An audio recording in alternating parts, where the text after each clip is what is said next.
Jadi selama ini gue diam, tiap manusia punya kesabaran pastinya dan ada batasnya ya. Jadi buat kalian semua yang ada di sini yang udah menghujat gue, udah kelewat batas. Di sini kalian tahu kan konten gue hanya dance, nggak pernah ganggu orang, nggak pernah nyenggol orang, nggak pernah nyolek orang. Tapi kalian menghujat gue berani, menyebarkan berita yang tidak benar berani. Makanya di sini gue klarifikasi. Hola netizen yang tercinta. Setelah lama bungkam, Fadel Bajideh muncul ke publik untuk mengklarifikasi isu Loli hamil di luar nikah kemudian menggugurkan kandungannya. Ia didampingi kuasa hukumnya. Fadel Bajideh menjelaskan sejak isu Loli anak Nikita Mirzani hamil duluan, keluarganya panen kecaman netizen yang berbakti. Mendapati keluarganya dihujat, Fadel Bajideh pun tidak terima. Fadel Bajideh lantas mempertanyakan empati netizen yang budiman. Andai posisinya dibalik, yakni keluarga mereka yang dihujat habis-habisan, bagaimana rasanya? Masih bisakah hidup tenang? Fadel Bajideh mengaku tidak masalah jika hanya dirinya yang dihujat netizen yang berbakti, asal jangan menghujat keluarganya. Dalam kesempatan itu, kuasa hukum Fadel Bajideh memperingatkan netizen yang budiman adanya undang-undang ITE. Mereka meminta netizen yang berbakti tidak menyebarkan hoax. Nah, gimana nih menurut netizen yang terhormat? Silahkan berkomentar ya. Lo udah lihat klarifikasinya Loli tentang sanggahan dia mengenai isu bahwa dia hamil? Karena kalau lo belum lihat, kita nggak bakal nyambung sama nih obrolan sayang, oke? Sebenarnya ya, di video gue sebelumnya itu gue sempet statement kalau gue tuh udah gue nggak bahas Loli, ini berita terakhir deh, video terakhir gue untuk bahas Loli. Tapi gara-gara gue nonton klarifikasinya, gue kayak gatel juga gitu, gatel mulut gue, gatel. Nggak gimana-gimana sih tanggapan gue ya. Wajar aja kalau Loli itu membela dirinya, karena dengan statement dari video klarifikasi kan Loli berkata dia itu perlu menjaga citra dia di sosmed karena dia sadar dia nyari uangnya di sosmed ya. Cuma yang bikin gue geram nih ya, kenapa mesti pembelaan tentang Fadel? Sebenernya gue gak kesel sama Loli ya, gue kesel sama lakinya. Terus lu udah lihat juga video tanggapan Fadel juga mengenai isu Loli hamil, yang dimana dia tersinggung juga. Dia bilang keluarga dia itu juga keluarga beradab. Terus belakangan ini gue perhatiin di FYP gue tuh banyak sekali seliwuran dari cuplikan live-nya si Mbak Yolo juga nih yang bahas tentang Loli hamil begini, ngomongin si Fadel begini, sampai ada si mak-mak entah siapa namanya juga keluar nanggepin, tapi makin panjang gitu. Ya tanggapan dari gue sih, buat kalian yang percaya tentang isu Loli hamil demikian rupa, ya silahkan. Buat kalian yang juga nggak percaya dengan isu Loli hamil juga, ya silahkan. Kayaknya bebas-bebas aja orang untuk menilai dan berpikir. Biarkan saja waktu dan sosmed ini yang menjawab faktanya. Karena gue tahu, gue yakin banget netizen warga 62 ini jago banget nyari tahu yang sebenarnya fakta atau hoax ya kan. Yang penting berdoa aja untuk yang terbaik untuk kedua belah pihak, dan semoga drama ibu anak ini segera berakhir. Dan menurut gue udah dong, yang lain-lain tuh kagak usah makin heboh rame banget ngebahas tentang Loli hamil. Toh juga kalau dia udah kehamilannya, ya apa lagi yang mau dibahas sih itu ya kan. Yang jelas sih ya udah gitu aja sih tanggapan gue soal Loli dengan mamanya gitu. Ya semoga one day mereka bisa balik lagi seperti dulu hubungan mereka, aminin aja. Oke gitu aja ya, udah ya. Guys, kalian pasti udah tahu kan, udah denger kan kalian video klarifikasinya si Fadel. Yang gue bingung tuh kenapa harus bayar pengacara mahal-mahal, tapi ujung-ujungnya cuman buat klarifikasi. Saran dari gue untuk Fadel dan keluarga, kalau memang lu tuh sama Loli dan keluarga besar lu merasa difitnah, laporin. Jangan cuman klarifikasi, menurut gue nggak guna. Laporin. Dan kalau memang lu cuman mau klarifikasi, ngapain bayar pengacara tuh mahal-mahal cuman buat klarifikasi. Mendingan lu bayar pengacara untuk bawa ke ranah hukum. Kalau gue jadi lu Fadel, kalau misalnya gue ini sudah kayak udah tercemar nama baik gue yang tidak benar menurut lu, laporin langsung ke pihak yang berwajib biar itu diproses. Namanya fitnah berarti kan semua itu ada bukti yang nggak benar gitu kan, daripada klarifikasi gitu. Terus ada satu plot twist tuh yang di klarifikasi ini yang gue agak-agak tercengang gitu ya. Gue pikir tuh ada bukti kalau si Loli ini memang nggak hamidun guys. Ternyata buktinya itu cuman bukti klarifikasinya dari si Loli gitu.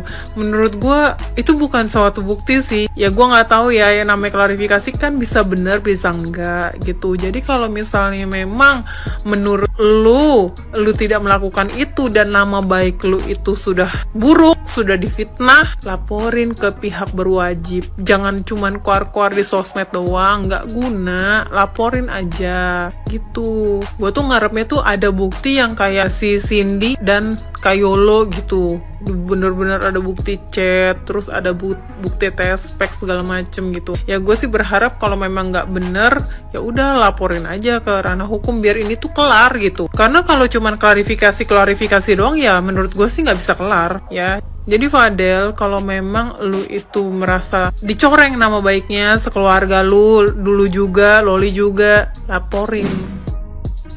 Enggak, gue nggak mau komentarin Loli kali ini karena dari awal masalah Loli ini muncul, gue emang nggak pernah dukung Loli untuk jauh dari ibunya. Bahkan setiap ada gosip-gosip tentang Loli yang baru tuh gue rasanya pengen bisikin banget kalau Loli minta maaf aja sama ibu lo, pulang sama ibu lo daripada lu hidup sama keluarga orang lain. Tapi kan udah terbukti ya, dibilangin siapa aja dia bebel gitu. Seperti yang gue bilang dari awal, gue gak mau komentarin Loli karena emang bocahnya kayaknya udah begitu aja gitu. Gue cuman pengen bilang satu nih sama Fadel, gue titip ya. Fadel, udah ada nih anak satu perempuan yang rela jauh dari orang tuanya, pergi dari orang tuanya demi membela lo dan memilih hidup dengan keluarga lo. Jangan sampai nih anak udah milih hidup dengan keluarga lo, terus gara-gara ada masalah yang terus-terusan bermunculan, dia jadi dibenci sama keluarga lo. Jagain, ya, jagain. Dia udah bela nama lo di mana-mana, udah dia bersihin nama lo di mana-mana. Kalau tuh anak perempuan udah sampai kayak gitu lu masih genit DM-in cewek, keterlaluan. Emang ganteng banget hidupnya ini.